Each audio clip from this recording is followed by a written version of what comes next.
What's up? Welcome back to my channel, or for the first time if you're new, I'm Sylvan, and today I'm going to be reacting to Witch Hat Atelier episodes 5 and 6. I missed last week, I've been pretty busy, but hey, I'm here for a little two-parter now, so I'm not going to delay it all, not going to make you wait any longer. Feel free to like and subscribe if you enjoyed the video, leave a comment in your thoughts, consider becoming a channel member if you want to support me just that little bit extra, and let's get into this.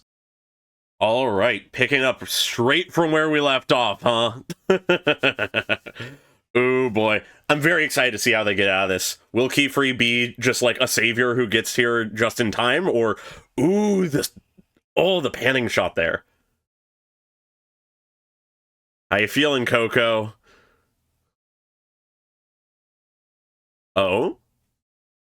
Oh! They're going in circles. The Dragon's Labyrinth, huh? Yeah, yeah. Oh, that's not good. It really is a labyrinth, huh? That sort of MC Escher style is very much playing into that, I feel. Doing okay there, Tetia?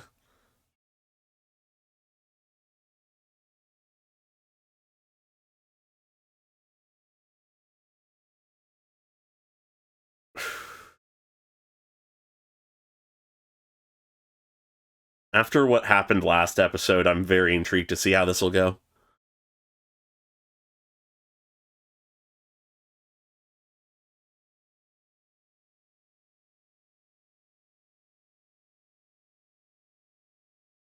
Oh, oh, such a like actually legitimately serious moment just to. Oh, huh. Oh,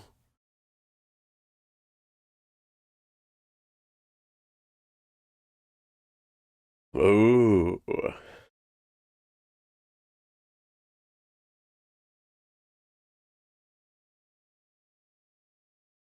This is something that gives me comfort, so I want you to be comfortable. What? What? What just happened?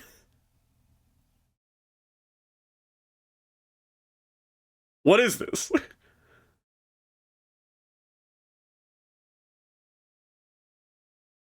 Okay, we're actually acknowledging that. We're actually acknowledging that. Ooh, I really like that.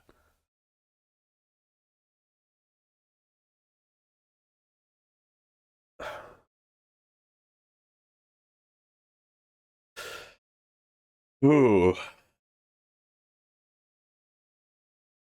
Hmm. Those who know more should protect those who are learning.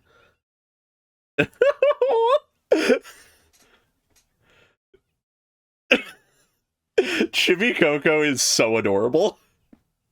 Oh, really? Aww. And so you made this spell? Okay. Really? Okay. But it's a way to leave your mark.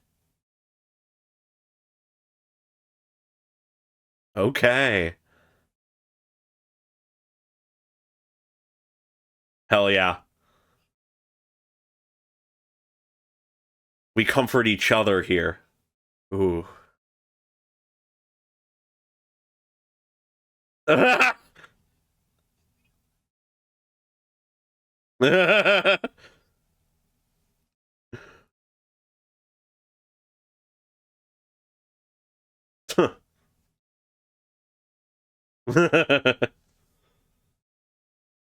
Of course you'd say that, a god. It is a good idea to focus on that, though. Yeah. There is that magic circle that Coco saw.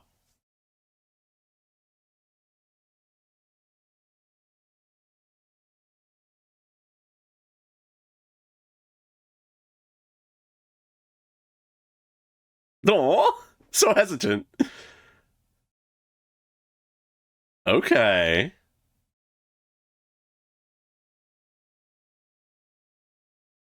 Oh? Uh... That, concerning thoughts.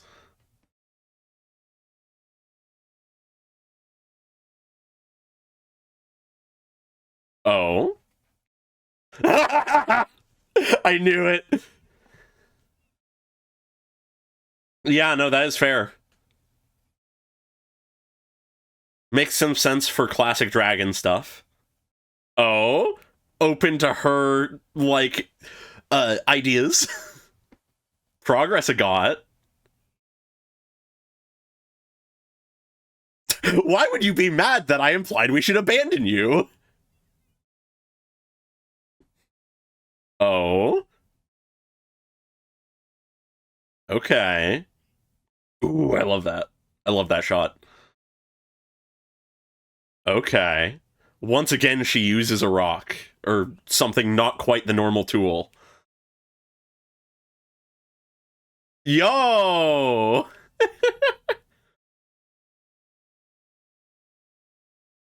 Yeah. Aw! Tempt the dragon into a little, like, comfortable trap, basically. Of course. God, you are being overpowered by the power of just goofiness. Oh, I love the integrating of Tetia's ideas.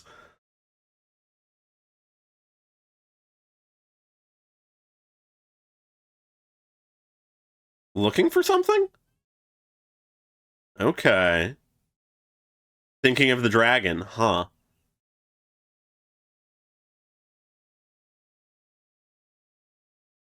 Huh. But now thinking about it, you're concerned about it? Even when it's trying to kill you, you're concerned about it, huh?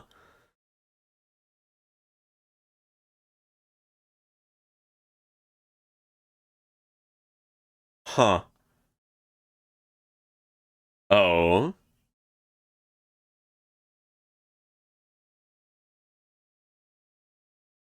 Embodying that already. Okay. Fight through kindness, not violence. Interesting. That's a very, very optimistic way of looking at the world.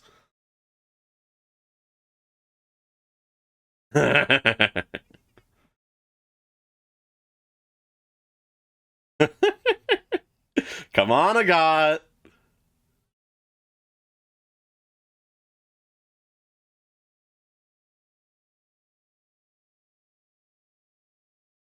We need to work together here. Yeah. Not one of us can solve this, but together.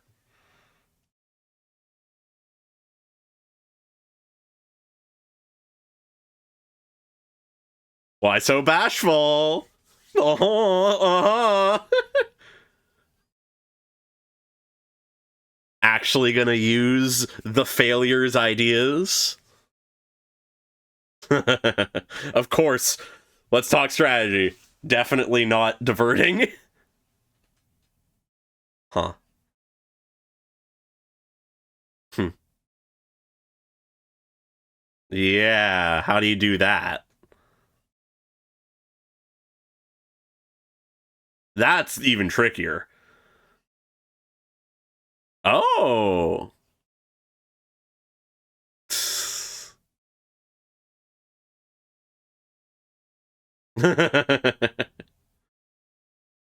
Sand. Floating sand? Ah. Yeah, it did produce a lot of dust. Smarty got.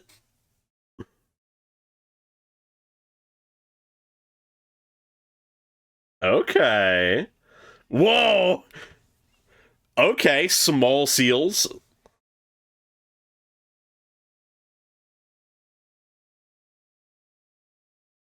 Okay, okay.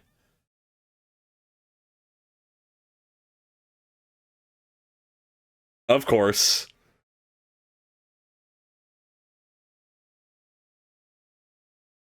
unsurprising. A little kinder than how she was acting before, but makes sense. Agat hasn't changed all that much yet. Yeah. All the different permutations attempting to figure out what might work.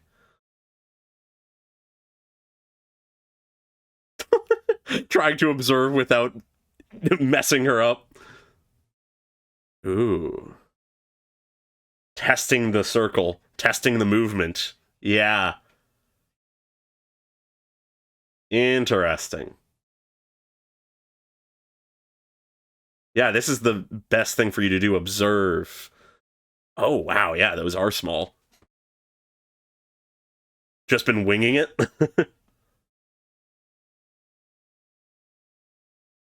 Yeah. Mastering the technique is everything. Don't cause too much trouble. Okay.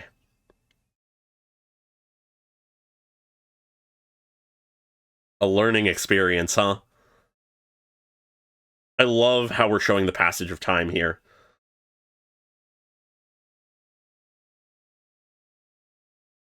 Hmm. I love how clearly like, how much effort this is taking.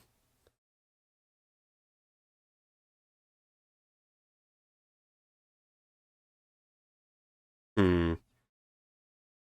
Oh? Some of the movements here are great. Cool.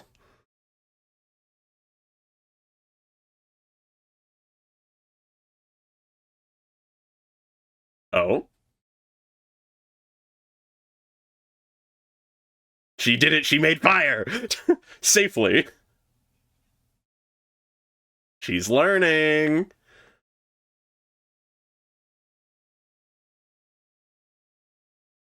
Yeah.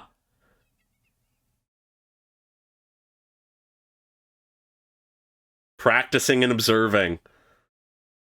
She can learn.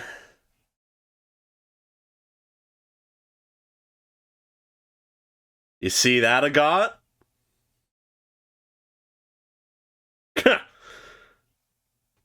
That goes a little bit against what you were saying earlier. Oh? Is repetition the answer?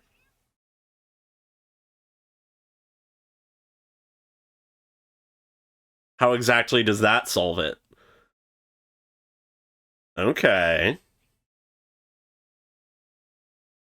Hell yeah. Ooh, we're going into it. Because we weren't told how it's gonna work, I imagine it's gonna. Ooh, this is hype already.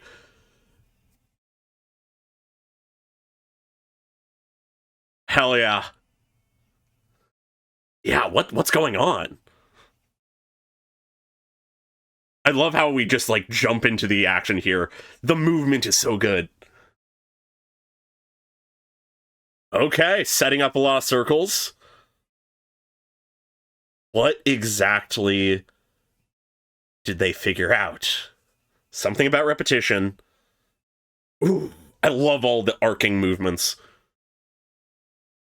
The music also is fucking amazing. Ooh, the shifting of the stance.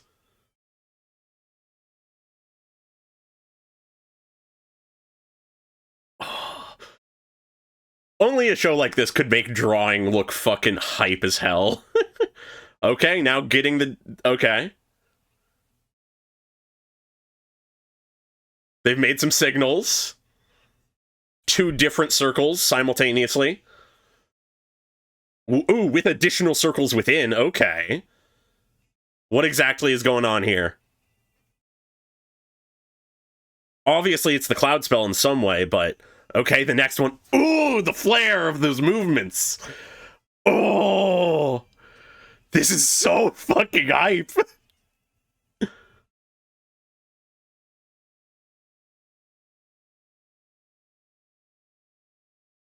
Oh, the movement in some of these shots.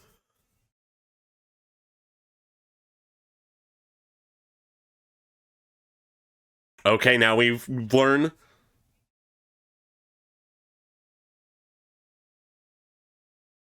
Oh.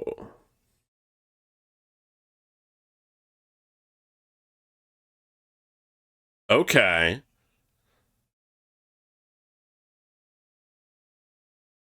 So they're just re-upping the spell constantly?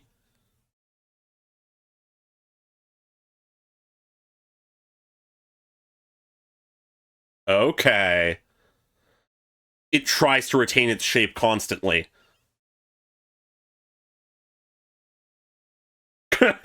Sleepy dragon. Oh boy, that's a lot of sand.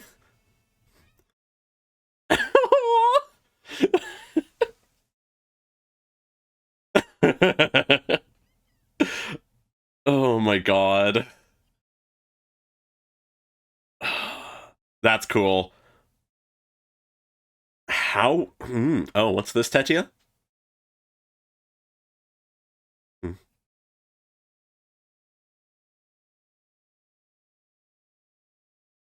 Yeah? Oh? You've achieved something. Oh, that's great. I love that. Oh, that's good. Yeah. Do you just break it, or?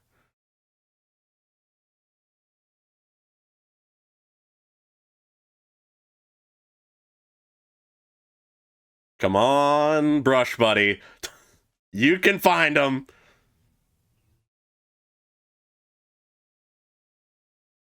Oh? Oh.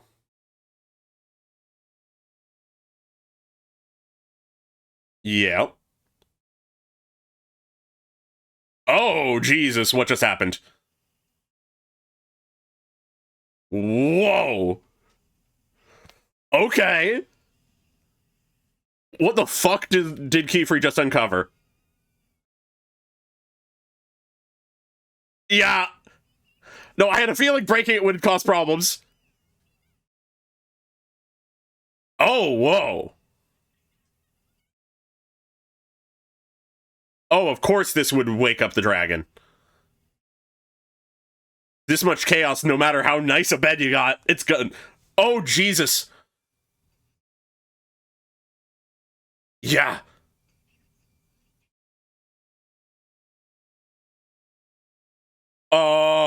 Jesus Christ. Keyfree? Keyfree! Hell yeah. He's here to save the fucking day. Yeah. Yeah. Let's see what Keyfree can do. God, I love the color they use for the Sylph shoes. Okay. Ooh. Oh my god. Yo! How do they make this so fucking hype? What is, what is he doing? Is he making like a water dragon or some shit? What? What the? That is fucking insane. I I need to. Oh, and it blooms into a fucking flower. Oh my god. I need to see what this looked like in the manga. God, the color. Holy shit. Fucking incredible. Okay.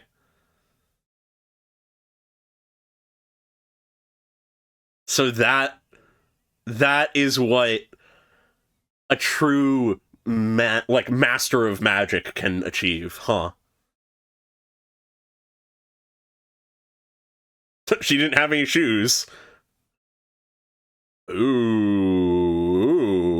what's going on here?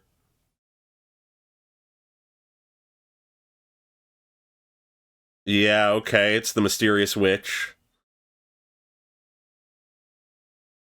The assignment? I had a feeling it was along those lines. A gift?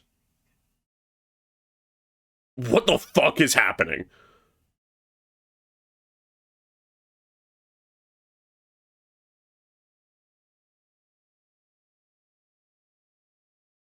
What the fuck just happened?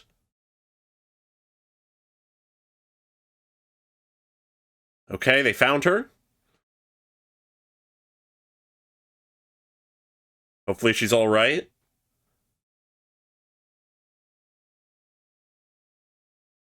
Okay. Huh.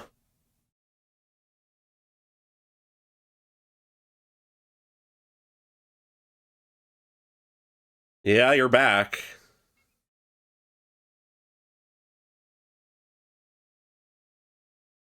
Hmm.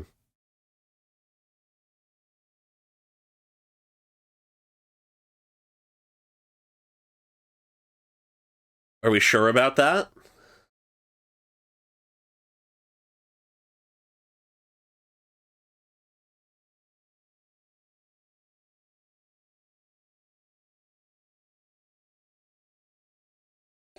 We sure about that?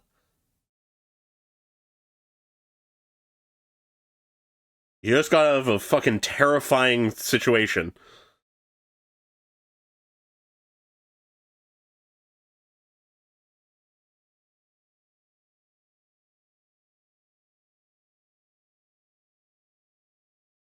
Of course, she's still blaming herself for that.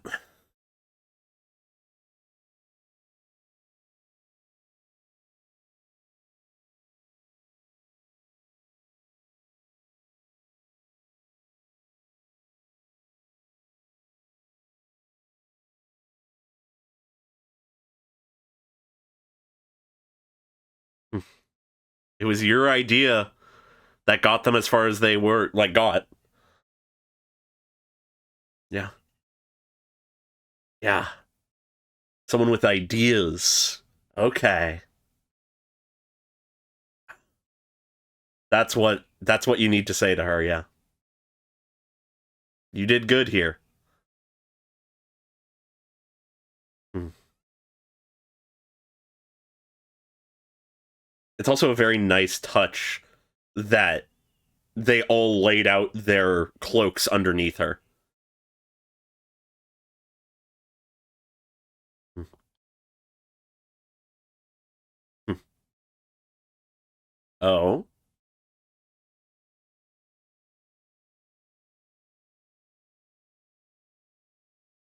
Oh.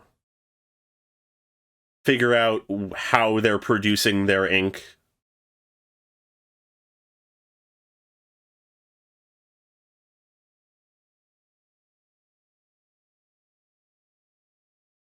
Oh! The way the fucking music cut out. What the fuck? What the fuck was that? Why does Keyfree want to keep this secret? Oh, the way the music cut out there is such a good touch. Yeah. What's about to happen? That is the right question. Wow. That was a solid ass episode. Very, very good payoff and ending to what last episode set up. I really, really love how the majority of this episode was spent. We didn't quickly solve the issue. We didn't quickly figure out how to get out of here. We barely, by the skin of our teeth, even managed to.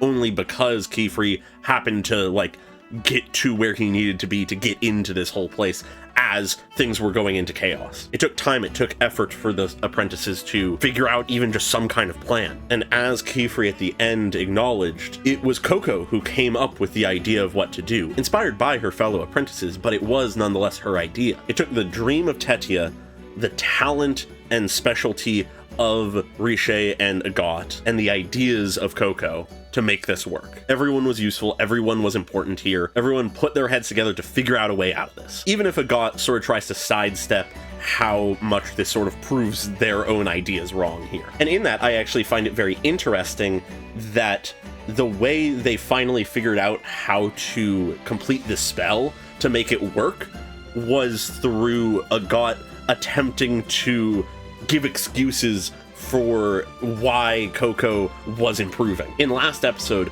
Agat had said that there is no way that Coco could ever become a witch. She was hopeless. She would only screw things up. She was a liability. It would be better if she just gave up. But then here, though it was only her ideas that enabled them to get through this, she also then expressed and showed her direct active improvement in magic. Something that Agat tries to excuse, saying, yeah, if you just sort of blindly repeat something, you'll eventually figure it out. That's not proof of anything.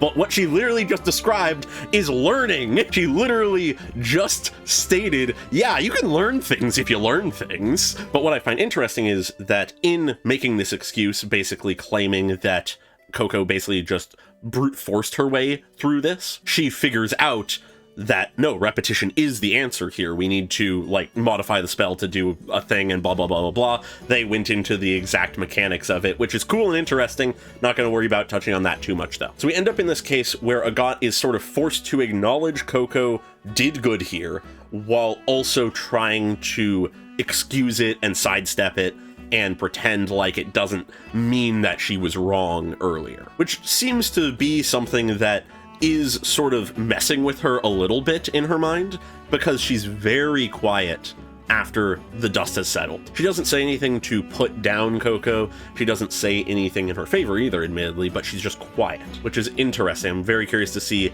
how, going into this next episode, Agat treats Coco. I imagine she'll try to sort of return to how she was treating her, but we'll see if she's able to. Meanwhile, with other characters, Tetia has a very solid moment that also ties into the overarching way they solve the problem with Coco and just in herself as a character. I really like how we return to the moment from last episode where Tetia sort of apologizes for, though she didn't say anything, though she didn't verbally blame Coco for what's going on, she acknowledges that the thought occurred and the look she gave Coco might as well have been saying it, and that is not what she wants Coco to think. She does not want Coco to blame herself. And so we have this very, very adorable, wholesome moment where Coco is trying to comfort Tetia using this one element of the cloak and how it brings comfort to her, and explaining how it sort of serves as a way for her to feel more like a witch than she may actually be. Proof of how far she's come, even if she hasn't done that much yet. And so this thing that is the biggest comfort to her right now, she hands off to Tetia, then leads to Tetia casting her sort of prototype of her spell in an attempt to then in turn comfort Coco and assure her, you don't need to blame yourself. Even if in a technical sense you are the reason this has happened, we do not blame you. You should not blame yourself. We are in this together. And I should never have blamed you even if I had not said so. And that then serves as a very solid move into the more personal to Tetia element here, which is her dream with this spell and with her wish to, as was implied last episode in her sort of freak out, that she wants to make her mark in the world. She wants to create this spell that is the embodiment of a childhood dream she had. She wants it to become a spell that anyone can use, something that brings comfort and happiness to others. And we see here that in one way, shape, or form, she was able to achieve it. Through the help and expertise of the other apprentices, she finally was able to see even bigger scale than she ever would have thought what it looks like for an idea you had, a spell you thought of to bring comfort and happiness to someone, even if that someone is a dragon that was trying to kill you. And that then lands, all of these things perfectly flowing into each other, on, I think, the core element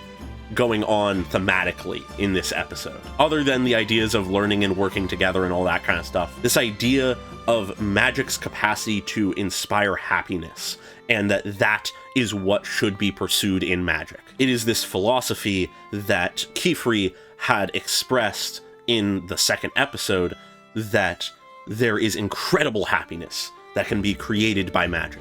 The greatest spells are those that inspire happiness. And in both the ideation phase and execution of this sort of cloud bed spell, we see what that looks like. First, with Coco coming up with the idea to use this in this situation, being born out of her wish to be kind, to bring happiness to others, bring comfort to others, even if it is people or things that are trying to harm you.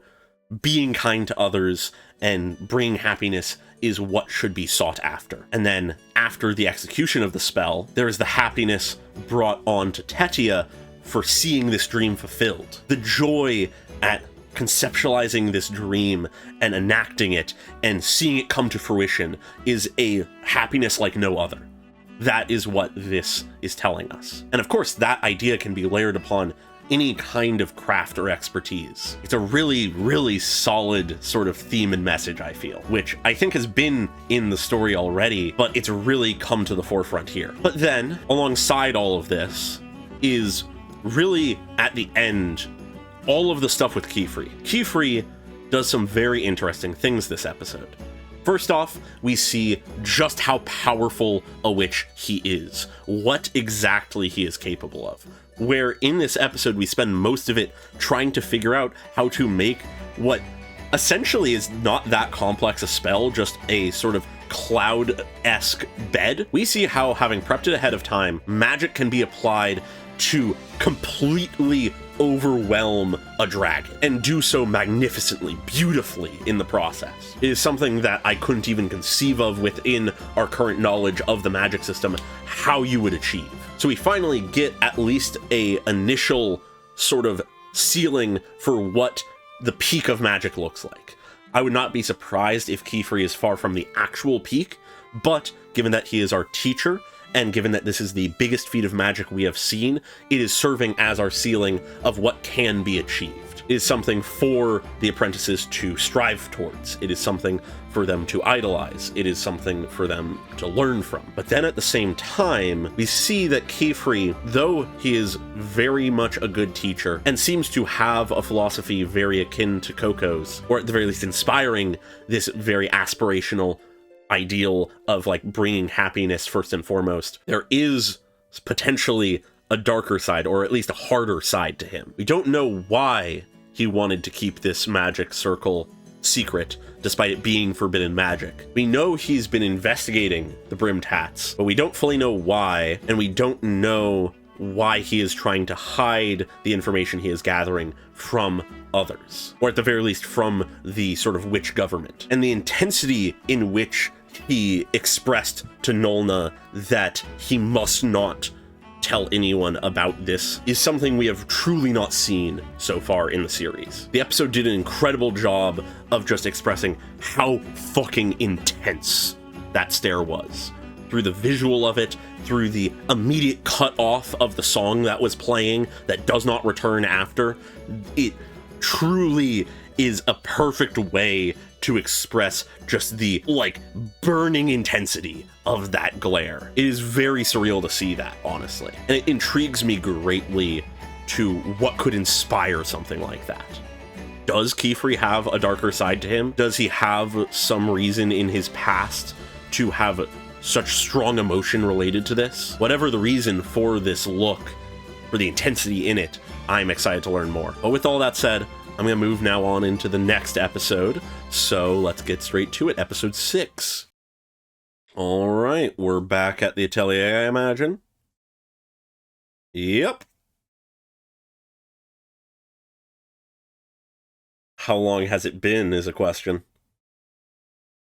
Oh my god. You can't blame Coco for that one. Oh. Coco seems a bit sleepy. Has she been sleeping properly?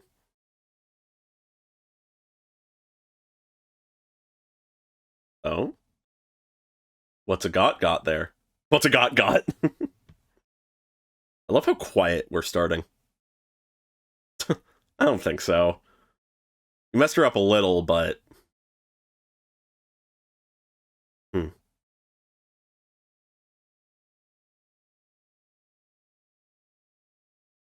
Trying to get the muscle memory of it more than anything.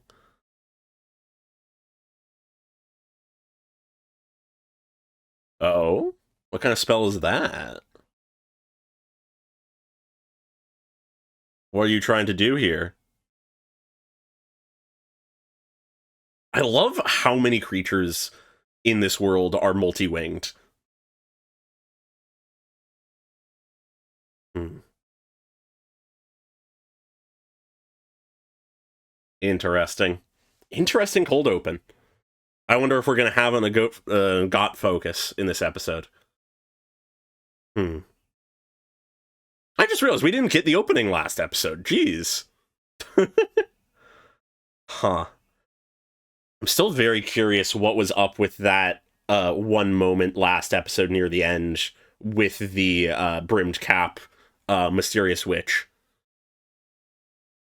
It very much felt like they gave something to Coco or whatever, but we haven't had any sign of that yet. Also, there's a few characters we haven't met yet still. Hmm.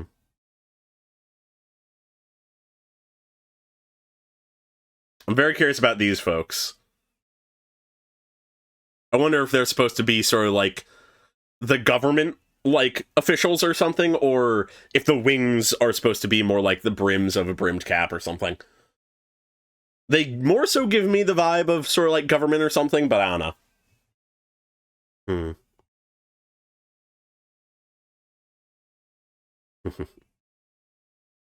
I love how much of the opening I already can recognize. Each episode just gives a little bit more. Hmm.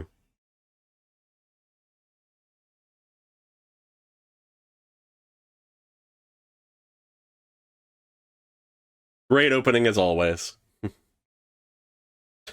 Still a bit shaky there. Yeah. Yeah, we never managed to do that.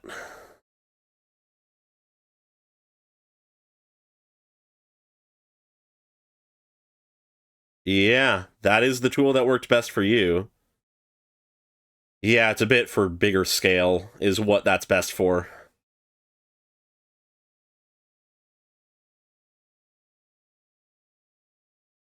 Hmm. Yeah. I mean, how else are you gonna make new magic? Aw. Hmm. I know that fucking feeling. I'm gonna do it. I'm gonna do it. Oh, I'm not gonna do it. Yeah, I feel like you haven't been getting enough sleep, Coco, based on this. Oh?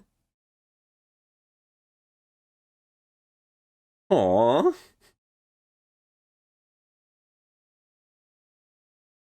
Aw. Overworking yourself, maybe?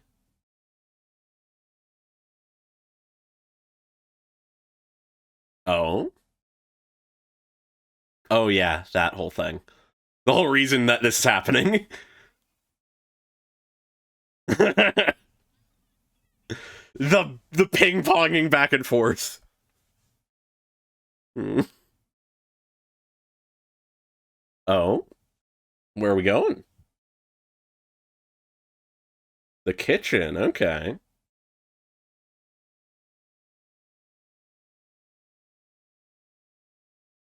Oh? Ooh.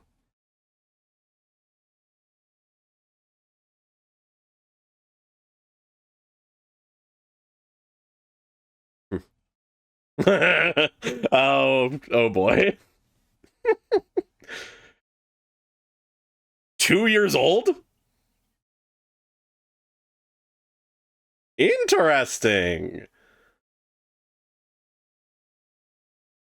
That's a cool spell. One of those like sort of repetition style spells like last time. Carapace yams, okay. Oh?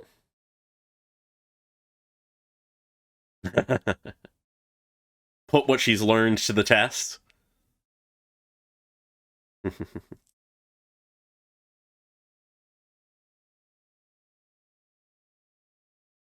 I'm curious, is this supposed to just be an application of a spell she's learned? Or is there something more to this that Kiefer's trying to get at? Just gotta hold it over it?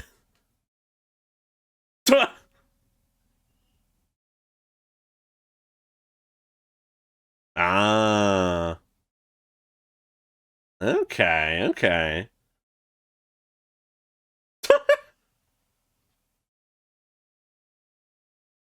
Yeah, okay. So the size of the sigil itself is also important. Makes sense. Getting the intricacies of the spell, not just making it, but making it for a dedicated purpose. Okay. Cool, cool, cool, cool. Refining the spell. Ooh. Actually just in the flame, huh? Interesting. Cool. Huh. Nice. Huh.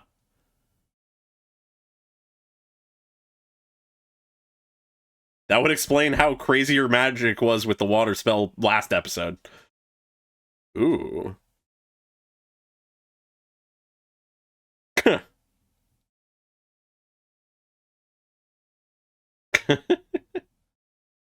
Become a master of water because he doesn't like water.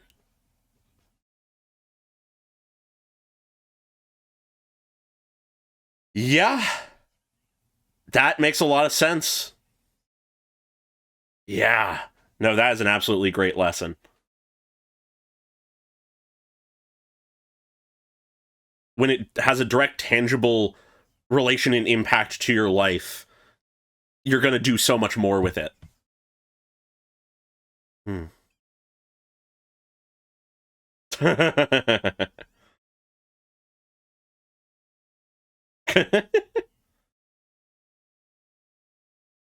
Okay.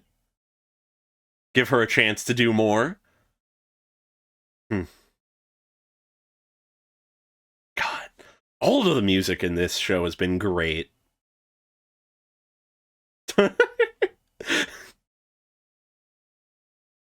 Oh, fucking adorable little spell. Oh god, this is making me hungry. Interesting that they put the cheese on top of the bun, huh? God, I'm hungry now. Oh? Are they gonna run into a got out there? Ah.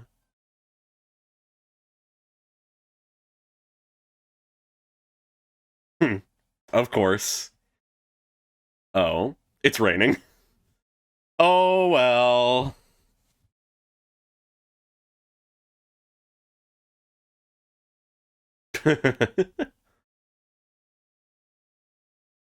He hates getting wet. I bet he has a spell to counteract this. Ooh. A little, like, protective bubble of water. God.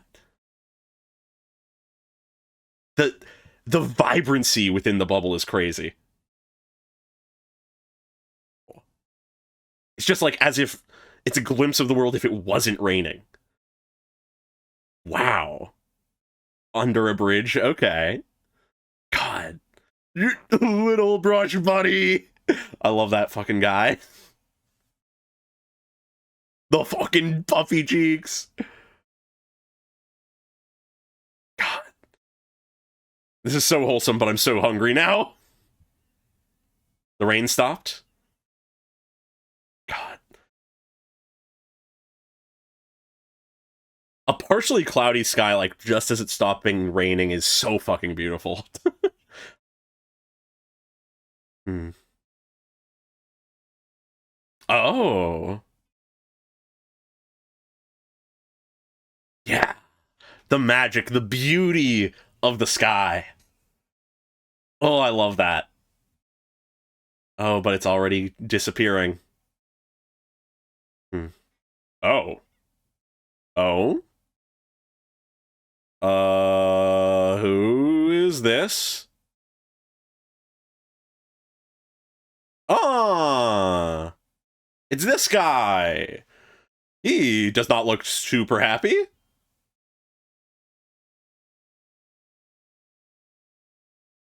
Now, who are they to each other? Aw! What's with that reaction? Olrugio? Okay.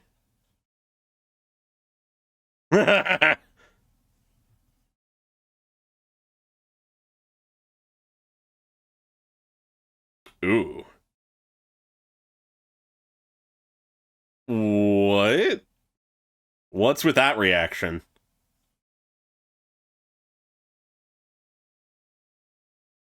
Oh.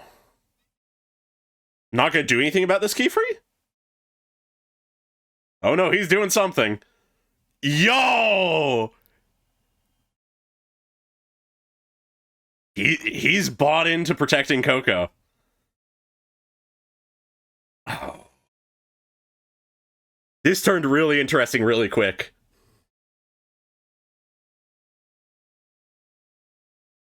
Yeah, yeah. That's the best way to go about this, I'd say. Oh, the puffiness of the hair.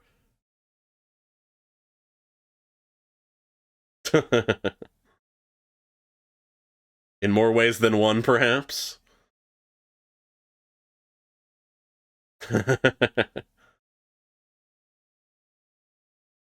Yeah.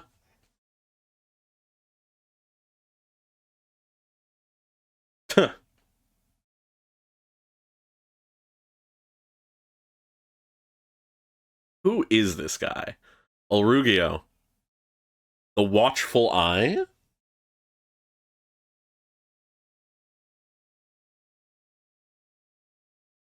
Silos, okay.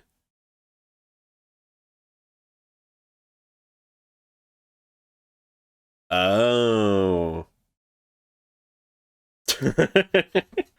Okay, that makes some sense.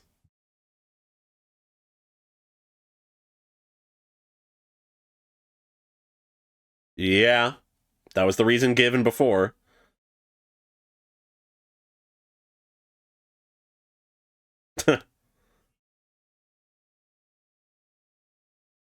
But he's doing it anyway. Hmm. Interesting. I'm guessing the Knights Moralists are the people with the sort of winged caps. That's sort of my guess right now.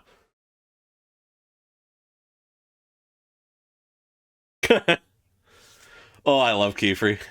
He's so good at knowing when to explain things. Makes sense, makes sense. I was right! Okay.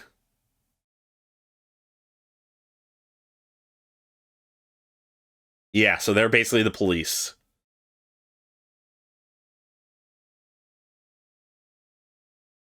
Yeah, I'm not surprised. They'd do what you're supposed to in this situation. Hmm. Yeah. Hmm.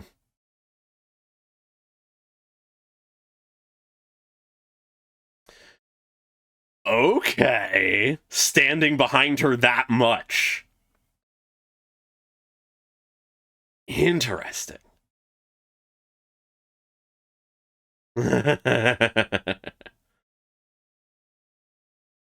Okay. For now, at least. Understandable. Understandable. Hmm. It's a good thing he didn't show up in the last episode. Huh. Yeah. Hmm. Now I'm even more curious about Keyfree. What about him inspired him to be so supportive of Coco? Do you just like see himself in her? Or is there something else?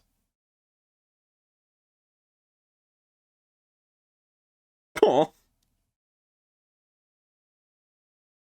There you are, my guy. Oh no.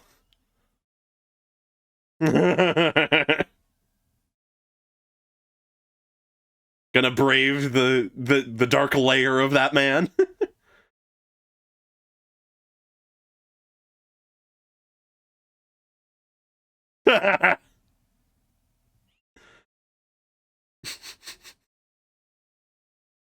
I don't know if that means you should sneak in instead.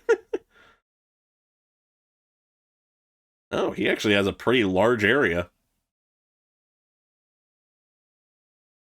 Cool. Oh no.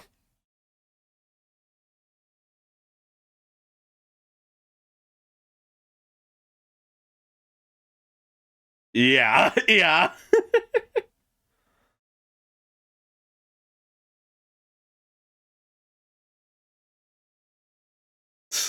Aw, don't throw my little guy around like that. Did he dry him off? Ooh. A warming spell? A drying spell? Nice. Oh, that's cool. I love the split circle rings. That's such a good way to do that. Oh, I love how magic is done in this.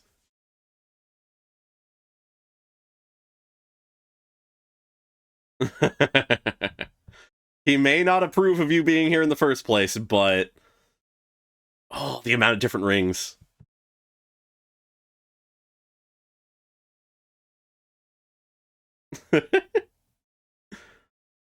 Oh. Yeah. Tying it back to that. Really?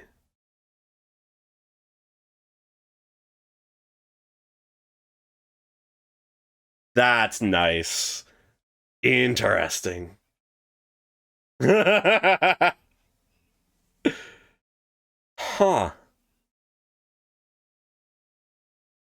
Hmm.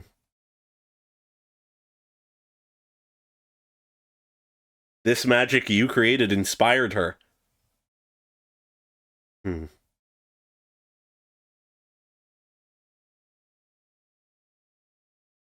Ooh. Hmm. Huh. Hmm.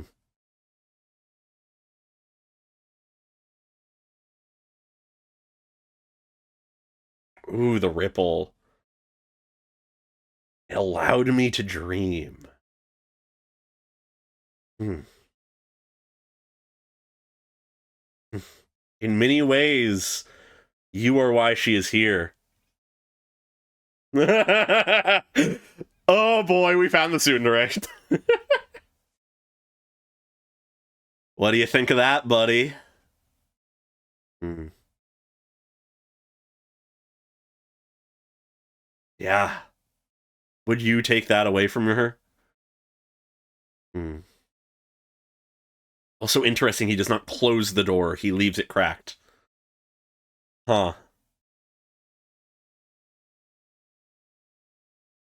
Hmm. Always reaching out the hand. Hmm. Always giving the olive branch. Hmm. Since the start, we haven't seen much of a god. It's raining again. Okay. Might be just that time of year, but makes it hard to concentrate a god?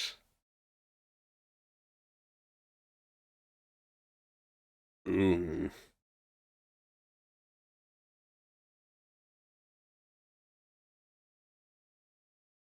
Huh. Needs perfect silence to concentrate, huh? Yeah, that's fair. Once again, closes the eyes. Interesting. Sort of a meditative state, almost. Once again, that beam of light. Okay. The next test? Work in the outside world.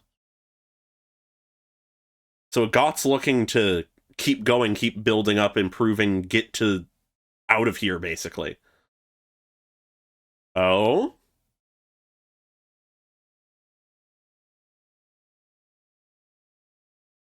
Someone coming to ask for help? Okay.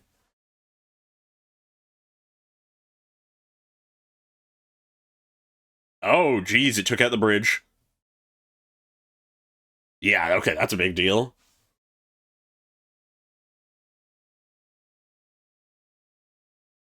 Oh, shit. Okay. Yeah, this is what you were looking for.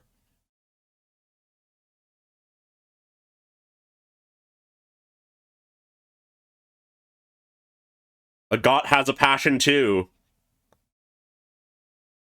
Interesting. Interesting place to leave it. Huh. After so long of just seeing the more pessimistic, sort of antagonistic side of a Goth, we finally see where her passion lies, where what her like motivation is to some degree. Obviously, we don't know why she's trying to get to do outside work sooner than later. It might just be tied into like a more general motivation to improve and like grow as a witch, but interesting. We haven't seen that much like direct wish to do something from her in the show so far, of like outside of just natural reactive stuff. Huh. God, I love this out, Edie. Huh. Interesting episode. Essentially an introduction to what was the name, like Oglio or something like that. I need to go back and check the name. He seems to be an interesting character as well. Yeah, very much feels like an Agot and him episode. Once again, a very solid episode. Much more mellow than last, obviously. But we get some interesting stuff here. Very much the focus of this episode is the introduction to Olrugio, but there's a lot of interesting stuff in that, I feel. There's also obviously the Agot stuff. I've already briefly touched on that. I like how we continue to dig into Agot as a character, even if we're not seeing everything about them yet. But to focus on Olrugio, obviously we get the more logistical side of who he is, being the watchful eye, or whatever the exact term was, of this Atelier, basically the person stationed here, the witch stationed here, to make sure that everything going on is in accordance with the rules, that kind of thing. Unsurprising, given that these more sort of isolated, out-of-the-way homes for teaching magic and stuff could very easily go just completely unobserved for long periods of time otherwise. And as things are explained here, it pretty much is designed this way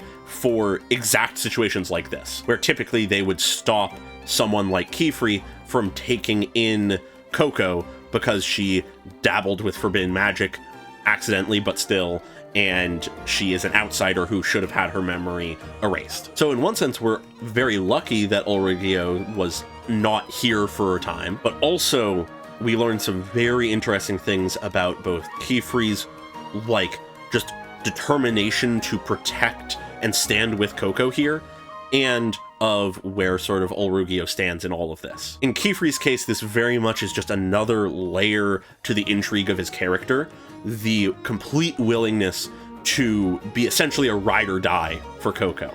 He would rather stand with her and lose his own memory than let her memory and love of magic be erased. I already have sort of asked what might be the reasoning for that in the episode itself, but it's interesting how aggressively he protects Coco, even willing to, as we saw in a much calmer sense than perhaps it might have gotten, use magic to stop his supposedly dear friend from taking Coco away. But then on Olrugio's side of this, he obviously is upset about all of this. He comes back home to find out that Kefri has done all of this shit, taken Coco in as an apprentice, despite her being an outsider, all that stuff. But he does allow it, just with the caveat of the moment something goes wrong, he'll step in. But the real moment for his character, I think, is much more in the late night moment with him and Coco, where Coco follows Brush Buddy into his room, and they have this little moment, and we learn that he was the maker of that spell that lights up the cobblestones. The thing that first inspired and gave the dream of magic to Coco was his creation, if I'm understanding this correctly. And so, this love of magic, this way that Coco is living her life, is thanks to him in large part. Even if he had no idea, even if she had no idea, now they can realize Olrugio inspired her through his work. He brought joy and happiness and dreams to this young girl. And with that last line we got from him, where he mutters to himself, I think it weighs heavy on him, the idea that that dream, that inspiration would be lost if he turned her over. So though I don't think in that one single interaction he completely transformed to be completely on Coco's side here, but I now think he would be a little bit more hesitant to turn her over, or at the very least try to somehow make a case for her keeping that love of magic, even if her memories were erased. It's interesting. And I jokingly referred to him as a tsundere near the end there, but in a sort of broad generalistic sense, I think it is fitting, because he very much was introduced here as a bit more antagonistic, a bit less supportive of Coco here, thinking that she doesn't belong here, she's an outsider, she needs to have her memory erased, all that kind of stuff. Having the sign on the door saying that anyone who knocks will be cursed. But then we only see kindness from him after that point. We see how the spells he's created can inspire others. We've seen how he, without like any question or whatever, just uses that spell on the one set of rings that he clearly has tons of different rings that do different things to dry off Coco, claiming that though he doesn't have any necessarily love for her or care for her, he doesn't want her getting a cold, you know, it's just common courtesy, you know. But then even beyond all of that, there is the factor that he has this sign on his door basically saying, keep out, don't bother me. But even before Coco stumbled in, the door was cracked open.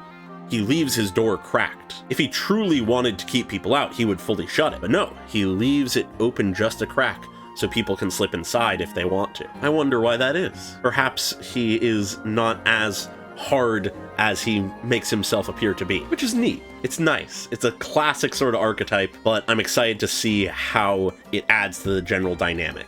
And I'm very excited to see, going into next episode, what exactly is going to happen. It seems we have a bit of a minor crisis on our hands. The storm has taken out the bridge, and a carriage has been lost into the river with a bystander's son in it. And now Kifri and Olrugio, and perhaps Agat here, are going to try to save the child, save the carriage. I'm very curious about this for two big reasons. One is to see what Agat does here, whether or not she proves herself capable or causes problems or whatever, what her role in all this will be, and perhaps seeing more of why she so desperately wants to help here, as well as this is going to be really our first real proper look at, in a moment of crisis, how do witches act when in the presence of non-witches? And on a more technical sense, how do they handle conducting like magic circles and stuff in a stormy environment? If their paper gets damp and the ink gets sort of smudged, how do they do their spells? Presumably, Kifri has the answer to that, because we saw in this episode that he has various spells to avoid getting wet. It very much could just be a setup so that we can see him use that in practice here, but who knows? It might not really be an issue, it might be an issue. Either way, I'm curious to see from pretty much every angle how this next part of the story goes, whether it's the full next episode or just sort of the opening bit. I'm very curious. But with that, I think I'll leave things there. I really like where the story is going so far. I'm very excited to see where we go from here. All the characters are building in interesting ways. We still got plenty of intrigue. Kifri has become much more of a mystery of a character, I feel, and I'm just excited to keep going. So feel free to like and subscribe if you enjoyed the video, leave a comment on your thoughts, and very special thanks to all of my channel members, including Amorphous Ilka, Dweller, Pokelove 101, and Unusual Echo at the normal tier, and Kanu Nano at the cool person tier. Really appreciate your support, as always, and I hope you all have a great day. Bye-bye!